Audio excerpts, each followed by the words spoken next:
Hi guys, நாம இன்னைக்கு இந்த வீடியோவில் என்ன பார்க்க போறோம் பார்த்தீங்கன்னா, இந்த சிலை வந்துட்டு அவங்க பையன் வந்துட்டு அவங்க அம்மாவுக்காக வச்சிருக்காங்க. எவ்வளோ ஒரு பாசம் பாருங்க. இவர் தான் வந்துட்டு வச்ச ஒரு அண்ணன். இப்போ அவர் வந்து எதனால வச்சாருன்றத சொல்லுவார். வணக்கம். இது ராமநாதபுரம் மாவட்டம் வஉசி நகர் கணிக்கிறத்தூரில் இருக்கிற கோயில். அதாவது எங்கள் அம்மா சின்ன வயசுல நிறைய நல்லா கஷ்டப்பட்டு வளர்த்து இவ்வளோ பெரிய ஆளாக்கி குழந்தைங்களுக்காக பாசம் வாழ்க்கை முழுவதும் அவங்களுக்கு நமக்காகவே வாழ்க்கையில் வாழ்ந்தாங்க. அதுக்காக அம்மா திடீர்னு தவறிட்டாங்க. அந்த இழப்பை எங்களால் தாங்கிக்க முடியலை. அவங்களுக்கு நம்ம ஏதாவது செய்யணுங்கிறதுக்காக ஒரு கோயில் கட்டணுங்கிறது குடும்பத்தோடு ஆசைப்பட்டோம். அப்பாவோட ஆசை அதுதான்.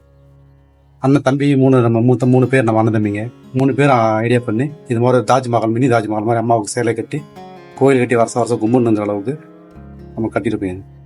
இது வந்து பார்த்தீங்கன்னா இதை பார்த்தா ஒரு 4 பசங்க வந்து அப்பா அம்மாவை நல்லா பார்த்துக்கணுங்கிற மனசில் கண்டிப்பாக அவங்களுக்கு தோணும். அவங்க லைஃப்பில் அவங்கள வரைக்கும் அம்மாவை நல்லபடியாக பார்த்துக்கணும், அப்பா அம்மாவை நல்லா பார்த்துக்கணும், கண்களாங்க பார்த்துக்கணுங்கிறது அந்த ஒரு கான்செப்ட் மைண்டில் வச்சு இது பண்ணிடுவோம்.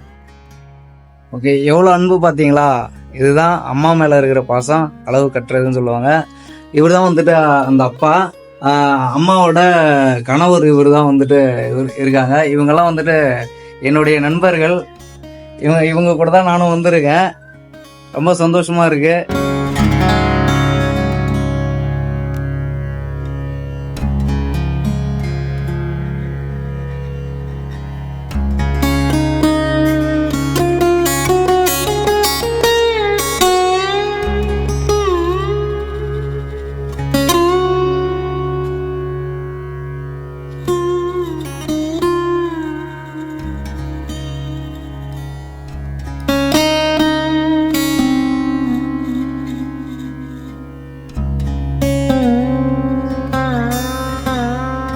இந்த ஃபோட்டோஸ் எல்லாமே வந்துட்டு அந்த அம்மாவை கூட அவங்க 3 பிள்ளைங்களும் எடுத்த ஃபோட்டோஸ். இது எல்லாமே அவங்களோட நினைவாக அவங்க சிலைக்கு பின்னாடியே வந்துட்டு இது எல்லாமே வந்துட்டு ஒரு கண்காட்சி மாதிரி வச்சுருக்காங்க அவங்களோட நினைவாக.